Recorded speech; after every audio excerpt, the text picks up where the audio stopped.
ஏக இறைவனின் சாந்தியும் சமாதானமும் நம் அனைவர் மீது நின்று நிலவட்டுமா என்ற பிரார்த்தனையோடு நான் உங்கள் சமூக நலன் அதிரை அப்துல் ஜப்பார் துலுக்கரணை அதிர நிழலுக்காக நம்ம எங்கே நிற்கிறேன்னு சொன்னமாக்கும் இன்று 24/4/2024 புதன்கிழமை காலை 10:40 மணிக்கு நம்ம நெடுஞ்சாலைத்துறைக்கு வந்திருக்கிறோம். ஜேஇ அவர்களிடம் இந்த மதுக்கூர் சாலையில் நசூனி ஆற்று படுகையில் இருக்கக்கூடிய இரு பக்கமும் பறந்து கிடக்கக்கூடிய புதர்களை அகற்ற கோரி நம்ம பிப்ரவரி 13ஆம் தேதி நம்ம பதிஞ்சிருந்த அதே நிலையில் அவங்க இதுவரையும் அகற்றவில்லை. ஜேஇ அவர்கள்ட்ட நம்ம கோரிக்கையை வச்சுருக்கிறோம். அவங்க நாளைக்கு அகற்றி தரேன்னு சொல்லியிருக்காங்க.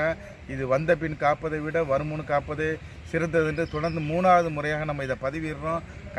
கண்டிப்பாக அலட்சிய போக்காக எண்ணாமல் அதை வருமுன் காப்போம். அது பால் வண்டி சகோதரர்களுக்கு மிகவும் இடையூறாக இருக்கிறது.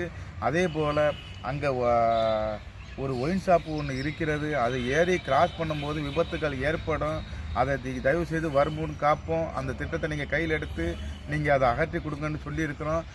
திரும்ப வலியுறுத்தி கேட்க காரணம் ஒரு மனித உயிர் விலை மதிப்பற்றது. அதை உணர்ந்து நீங்கள் செய்வீங்க நம்பிக்கையில் திரும்ப நம்ம இன்றைக்கி கோரிக்கையாக கொடுத்துருக்குறோம். அவங்க பரிசீலிப்பேன் என்று சொல்லியிருக்காங்க. அது அதில் பதிவிடுறதை மிக்க மகிழ்ச்சி அடைக்கிறோம். அஸ்ஸலாமு அலைக்கும்.